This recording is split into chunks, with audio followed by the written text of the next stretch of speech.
the Sound for Your Ears podcast, the greatest show you've ever heard. Your mom's favorite show, your dad's favorite show, not your aunt or your uncles. They don't really like it that much because they're a little bit more conservative and they're like, well, he talks about some pretty crazy subjects sometimes. But you know what, Aunt Vicky? I don't give a fuck what you think. Okay? You're on your third husband and your kids don't talk to you anymore. Bitch. Anyways, sorry, Aunt Vicky. Whoever has an Aunt Vicky out there, my bad. That's on me. That one was on me. I'll take that. I'll take that. I'll take that. But welcome back to the greatest show you've ever heard, the Sound for Years podcast. I am your host, Phil Bevers. Um, if anyone who hears this, like I may have talked about in the first episode, I honestly don't really remember. And I used to have a stand-up bit about it. It was always my first joke that I would tell when I would go up. But yeah, my name is Phil Bevers, like come in vaginas type shit. And I love my parents so much. And I know that they didn't think about that when they named me. But I mean, you couldn't for a Christian family, you couldn't have given me more of a natural porn name. And then like to expect me to not go into it, not only to expect me not to go into it, but to like expect me to not want to go into it with a name like Phil Beavers or not be persuaded or assuaged to go in. I mean, come on. Phil Beavers. It's pretty funny. Anyways, we're having a good day. I know I missed last Friday, so episode this was supposed to go out last Friday. Oh, I guess nothing was supposed because it's not. No, it wasn't pre-recorded. But you know, things happen. Work shit happens. I apologize for all those who were waiting for the episode Friday and it didn't drop. And I know some people have reached out to me about Spotify. And you know what? I'm working on it. It's a work in progress. You get to see this from almost said conception, but from inception to eventually when I'm on the Joe Rogan podcast and he's like, I want to bring you on my network. You guys are going to see it. Except for I don't want to work with Joe Rogan. I don't really care that much to work with him. He seems interesting. I just think one of my things about him is like, it, I don't know. I appreciate that he wants to bring on experts to talk about certain things, but then to try and like match their energy and like their like intellect level in the way that you speak when you're clearly not an expert on most subjects, I would say. Most subjects, I would not put him anywhere near expert knowledge or expert or even expert understanding of all the concepts. And I wouldn't put myself there either. You know what I mean? Like I don't think I'm a fucking expert on a lot of things. That's why I try not to speak on a lot of random shit. But it's one thing to give your opinion. It's also another thing to bring an expert in and be like, yeah, well, have you ever thought about this? And it, like saying it like a gotcha moment. You're like, yeah, man, they thought about that. Their whole job is to think about possibilities and different things within their field and industry. Like they thought about it. And then you can't get like, pissed off when they talk back to you like you're a child because you just brought up like a childish point. Anyways, that being said, he does a lot of good, it seems like, for UFC in the sense of like he has tried to bring attention to fighters needing to get paid and, understanding them better, not just as being instruments for a genre or a network or a business like UFC. Shout out to fuck you, Dana White. But yeah, Joe Rogan, he's interesting. To me, like my take, I feel like is kind of like arbitrary in the sense where it's like, I'm not going to say anything that someone else hasn't said. So we'll move on. I I had I had like one of those like reflection moments recently where I was like looking back on when I was a kid. I didn't like grow up quick, but I started doing adult stuff early. Not in a sexual way, you sickos, but in the sense that like when I was in what second grade, third grade, I was performing at the Houston Grand Opera uh as, a professional performer and getting paid for it and, doing all this shit. Um being there multiple days a week, doing the rehearsals, going up on the Wortham stage and working with these adults. And I was also working with the Houston Ballet because I was doing the Nutcracker then. And, you have a small part and you're not doing as intense stuff, but you're still getting to witness and experience the rehearsal process. And I just remember my parents, kind of explaining and kind of like not hammering in, but emphasizing at a young age, like you're doing adult stuff at a young age. And, some adults may try to take advantage of you in that sense or try to make you seem like you're stupid or belittle you. And another thing, my parents, especially my mom, was like real big on like, don't go anywhere alone with an adult unless that's like the person you're supposed to be with. Like we had Miss Karen. Miss Karen was like our chaperone and also our vocal teacher and also like our, like mentor within the Houston Grand Opera. And she's a phenomenal woman. I wish I remember her last name, but she's awesome. She was always awesome. I hope that she's still alive. I actually don't really know, to be honest with you. If anyone knows, probably one of the only good Karens I ever met in my life. Miss Karen. She was a cool lady. Anyways, um, but when you go through that process, even at that young of an age, like you start to realize that, yeah, and it's such a lame thing to say, but adults are people. And as a kid, you don't think that because, relative to the experience of life that you've had and relative to the way that you view the world and your perspective, they're more than just human. They're, the boss. They're superiors. They are, whatever. Um, but performing with them and seeing them in a rehearsal setting, and I know that they were like 20-some-year-old. I'm sure like all these dancers and performers I was with were probably like 20s to 30s, unless you were a specific part for an older person. But and being 25 now, I'm like, oh, those were children in the grand scheme of things that were doing this alongside actual legitimate children. But when you realize that adults are just people that are technically the same as you, they've just been around a little bit longer, but they might not understand a concept in the same way that you do as a child. And in that sense, you're like, oh, in some certain contexts, and maybe because I had a mom who was, in law and a dad who's an educator, I learned that logic and reasoning and kind of like comprehensive and critical thinking skills kind of early. But I mean, it's pretty easy to see where I got an anti-authority problem pretty early on, was from stuff like that. And because you when you realize that they're just people, you're like, oh, you can't talk to me like a certain way. You can't like, you start to recognize when people are power flexing on you and like trying to intimidate almost, and it stops being a problem. Like it stops being like a thing you take as seriously. Because like, they'd be like, well, you have to do this. I'd be like, well, actually, I don't have to. You just want me to, right? They'd be like, yeah, I do want you to. You're like, okay, that's fine. Just say that though. Don't make it like fucking life or death situation where if I don't do this like right now, I'm gonna, fucking get in trouble. When in actuality, what are you gonna do about it? You gonna hit me? You think I won't hit you back? It might not hurt as hard, but like I'm at dick level. I can give you like a swift left hook and I'm fucking testicular torsion your ass. You know what I mean? And that's just specifically for men. I mean, it's a little bit harder to go for like genitals on a woman because like, you know, fucking, I don't even know where to go with that one, to be honest. But yeah, I mean, it was like stuff like that, like working with adults. It was also having my dad as an educator.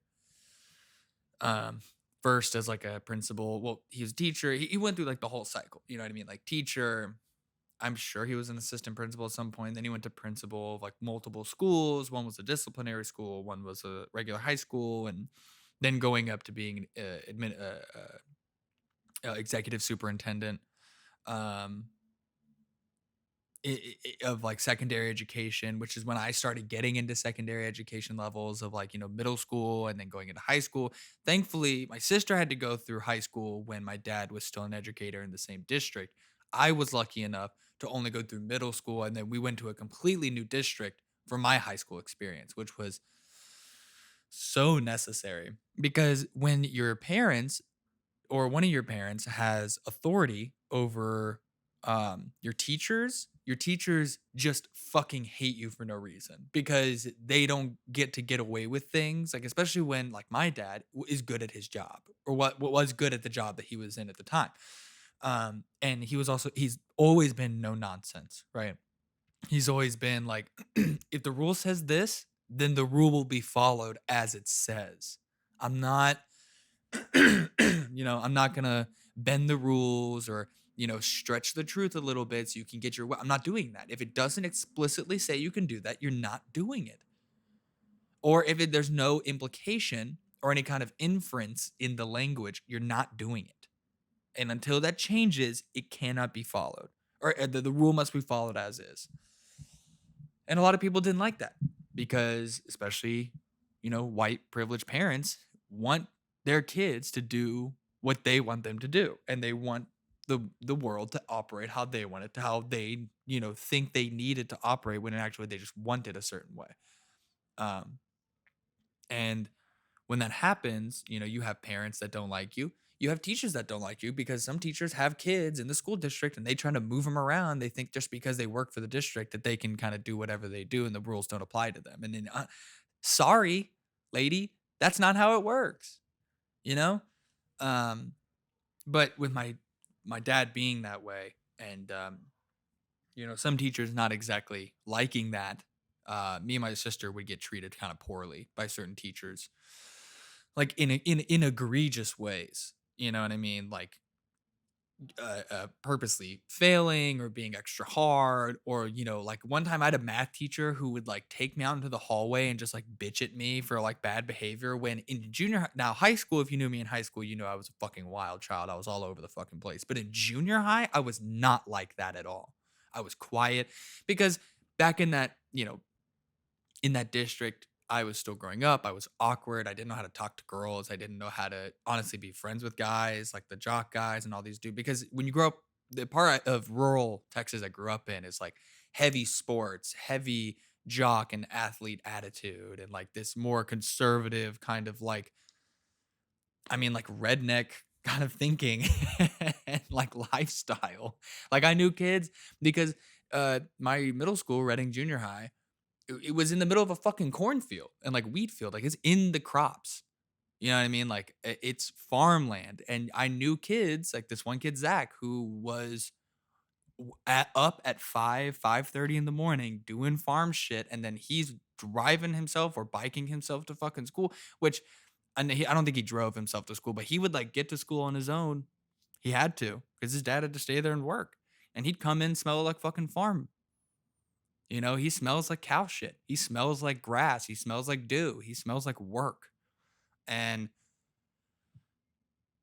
so, and I'm not like that, to be honest with you. I could, even if I got to be super strong, that's just not who I am. I don't have that mentality. I don't care to. It's just, and not saying that that's bad. You need people like that. You need farmers. Farmers are, the heartbeat of a country, especially when you're a heavy ag country and a heavy populated country. You need people who make the fucking food. Um,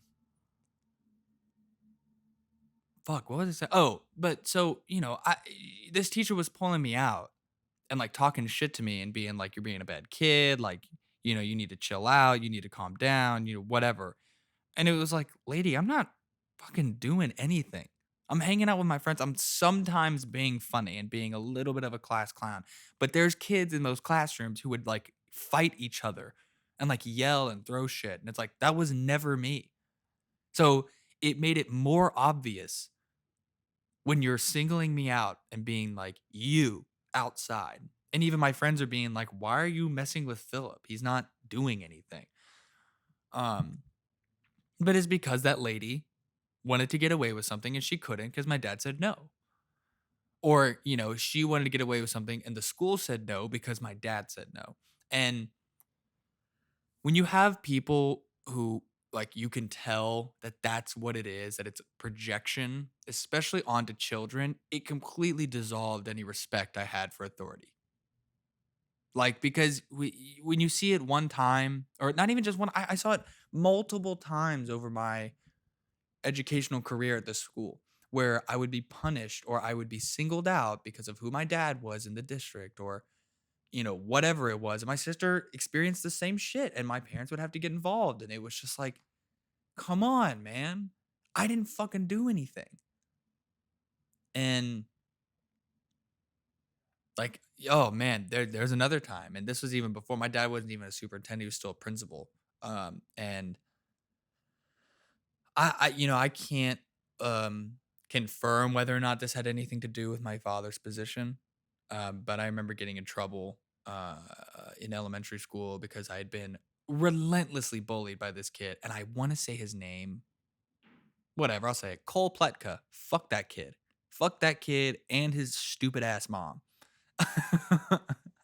Who was also a teacher, which is another reason why I got in so much trouble because you can't fuck with a teacher's kid. God forbid a teacher's child is treated exactly how they should have been when they're bullying and calling kids fucking names all the time, pushing them around. Like I wasn't an angry or super loud kid, especially in elementary school. But there's a point at which the quiet kid snaps. And that was what he got me to, you know? And there's nothing I could do about it. It gets to a certain point where you're like, dude, you have to just kind of reap the consequences of how this is going to. It's going to suck. Like you're going to get hurt, and he did get hurt. He came up to me and he's like, "You look like a something." And I have such a weird thing about the F slur, like saying the FAG, because like I am queer, uh, but it's such a harsh word, especially when you're like even just like saying it back because it was in a derogatory manner. It's just like, ugh, that one's sharp. To me, it's sharper than like cunt. Like I could say that and not, but when it's hard. Um, but so he comes up, he says, "You look like," you know, um, and it just kind of snapped in my head, and I chased him around, and I ended up like fucking throwing a stick at the back of his head, and like I'm pretty sure I busted his head open or some shit. Like, and I was pissed off, and I got in so much, I got an egregious amount of trouble because like I should not have been the only one in trouble there. Just because you lash out, like he had been physically confronting me every single time, would come up, grab my sweater, kind of pull me around a little bit and like push me. And it's like you had multiple people corroborate this, multiple people of my friends and people just in the class who would see this happen and nothing would ever get done. Nothing got done about it until I finally had to do something. And the second I put my hands on him, they were like, nope, nope, you are a criminal. And you wasn't allowed to participate in any of the movie days, the pizza parties, the final, in fifth grade at this school at Stephen F. Austin Elementary, because we were the Stephen F. A. Astronauts, because in Houston we have NASA right there. We have the, everything like that. And they didn't there's a thing at the end of the year where all the kids got to basically do this like space simulator, and you get to have you're learning teamwork, and you're learning that like it takes every position, it takes every person on a team to get something like to do something like getting people into space. It's such a feat of humanity. It takes every person's important. That's what it's supposed to be the lesson of, right? I did not get to participate because of this, the thing that happened like 6 months earlier. And I'm not saying I should have been one of the, big positions like a pilot or even been on the ship, but it should have been allowed to participate. That's crazy. And I truly believe had it not been a teacher's kid that I would have been able to. I would not have gotten as many punishments as I did. Cuz I had to eat lunch by myself at least once a week for the rest of the year. They would just put me in ISS. And I would just have to, and I'm in fifth grade. I'm in ISS. I'm the only one there. I'm the only one. Like that doesn't occur to these adults as a cruel and unusual punishment. Like that's fucking insane. Anyways, all of this to say, I think it's pretty easy to see where I got an anti-authority attitude and mindset pretty early on, from working with adults to then being egregiously punished by them for things that were completely either out of my control or just anger that they're projecting onto a child. That it's now followed me to almost an extreme point of view in my early adulthood, being 25 now, to the point where I'm like, I mean, practically ageist, honestly. Like, and to me, ageism is fucking stupid, especially when you're on the older side, because you're like, bro, what like anything you missed out on or you're missing out on now, you probably could have gotten done before. And if you didn't get it done before, see ya. Don't know what to tell you, brother. Now that being said, should old people have to work at like a Domino's or like a Sonic drive-through to be able to make ends meet? No. We pay so much fucking taxes. Give them the goddamn Social Security. It's crazy. Like, we do all of this. Instead, they're like, how many Reaper missiles can we give to the military? How much money can we put into tanks that we send over to the Ukraine so we can fight a puppet war against Russia? So that we can continue to, just annihilate Russians and let them, take out casualties in the Ukraine without touching American soil and without breaking UN policies. How long can we keep this up and just kind of keep Russia distracted and keep destroying them economically? Allow them to just fucking run themselves into the dirt for no reason. And honestly, now being in the winter, not making the same mistake that Hitler made with Stalingrad and Napoleon made with Russia, which is follow fucking Russia well into their land during the winter. Both times it completely destroyed their armies because Russian people are insane when it comes to winters, bro. They're out of their fucking minds. Anyways, I just we give all this money and it's like, God damn it, just give it to the fucking old people so we can just let them shut up and we can get them out of these positions of power. Like, it's gonna take a lot to get these boomers out. But anyways, back to the ageism. A boomer or anyone over 70 gives their opinion to me on politics and humanity and how things should be. Shut up. Immediately shut up. I don't care. Because whatever you have to say is outdated. It doesn't matter. It's almost always based in some mindset and some you have a math equation. You have the givens, you have the control. Whatever their givens are is already out of my face. I don't care. Whatever you're about to say. Because often, they put in these plans into place and they won't have to deal with it. It'll never actually affect them physically or financially. So it's why are you giving your opinion? Just shut up and take the money that's given to you. Now, give your opinion if you're being fucked over Social Security wise, absolutely. I'm not saying they can't have an opinion, but you cannot expect me to, one, care, or two, take it into account in any way. You can't. And you could say the same thing for them. If they don't want to take my opinion into account, that's fine. But guess who's going to be here in 20 years? Guess who's not? So see you later. I think my opinion on how I think, not necessarily how I think things should go, but if I'm this doesn't make sense. What about this, this, and this? And they're like, yeah, but it's always been this way. Yeah, well, at some point people were saving. Yeah, but slavery's always been this way. It's always been a thing we've had. That doesn't make it right. Private prisons. Yeah, well, we've always had those. That doesn't make it right. You've got for-profit slavery going on inside of private prisons. And when people of color are the majority of incarcerations in a country, it's what is this reminiscent of when you're chasing down people of color with the state police coming after you? Interesting. Not pointing fingers, just saying interesting that it looks a lot very similar to certain things that were going on 150 years ago. But yeah. Fuck the authority. Fuck the man. Fuck the man. Yeah, dude. Yeah, man. This is crazy, man. Get out of Vietnam. I hate hippies. Because you look back on the hippie movement, and you're like, oh my God, it was entirely self masturbatory on just being like, I'm standing up for something. And then they were like, oh, hey, you might have to give your life and like fight a cop. And they were like, nah, I don't want to do that. I don't want to do that. Uh, pussy.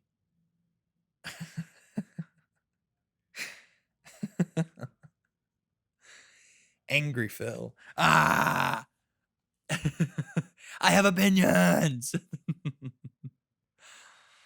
Oh man. So the train shit happening with the in Ohio right now in East Palestine, which great name in Ohio, East Palestine. That's awesome. Which is like funny because Palestine is technically east from us right now. The Middle East is where Palestine is, and yet this is called East Palestine. So is there a West Palestine in Ohio? I guess it's something I could just look up, right? I don't know. Sounds interesting.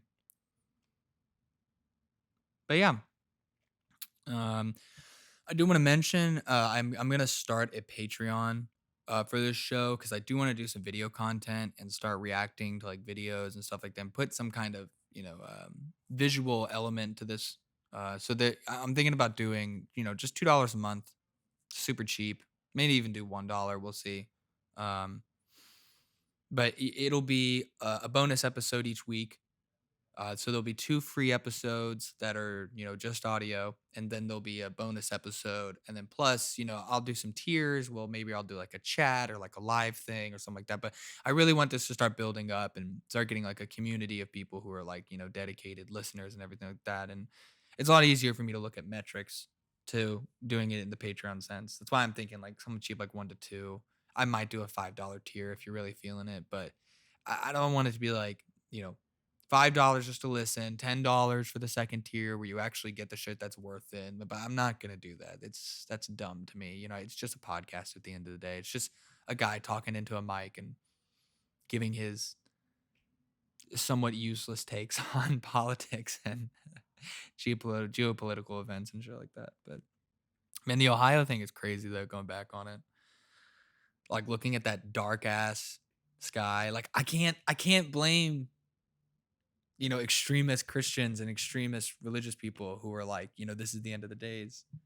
This is the beginning of the apocalypse. It's like, yeah, it fucking looks like it. I can't blame you. The whole, you look back at Revelations, kingdom will rise up against kingdom. Wars will happen, country versus country, kingdom versus kingdom, black skies, brimstone, fire, blah, blah, blah. Like, it's nuts, man. And there's so many ways you can take those conspiracies, and I think that that's on purpose. If this is on purpose, I don't think it's the American government doing it, honestly, because in no way does this really benefit them.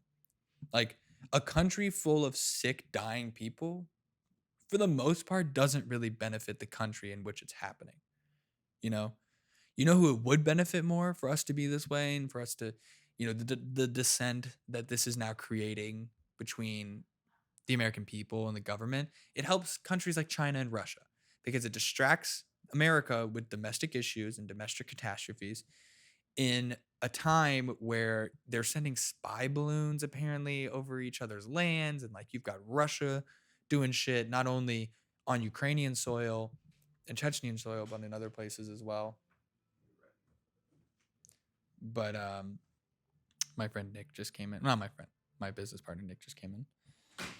But anyways, the conspiracy thing to me seems more like if anyone's going to be doing this, it's a foreign government who's setting the shit off, or it's just straight up laziness, which it could be because like you look at like Pete Buttigieg, who's the head of the Department of Transportation, is explicitly said publicly that they're not going to implement the policies from the Obama era that kept things like this from happening, that kept derailments like this from happening. Because I don't know if anyone remembers, but a lot of the railroad was built by Chinese and other Asian foreigners who were basically treated like indentured servants with the very, very little pay and like horrendous conditions in which they built the railroads. So they weren't exactly built with care. You know what I mean? Like they were built to just get it done, and they're not always kept up well with maintenance. I'm sure there's parts where it's just completely fucked. Um, but yeah, man, shit's interesting. Shit's really, really, really, really interesting. Um, we'll see how it goes. You know what I mean? I think what these countries, if it is a conspiracy in the sense where a foreign government is fucking with us, I think these governments often forget and have forgotten on a historical context that Americans hate each other a lot. We constantly fight and kill each other all the time. But there is one thing that it will unify us as Americans every single time. I'm not saying it's right, but it happens every single time, and we get the job done because of it. As soon as someone outside of the US starts fucking with us, all eyes turn towards that person, that country, that government, that culture, and we stamp it out with no mercy.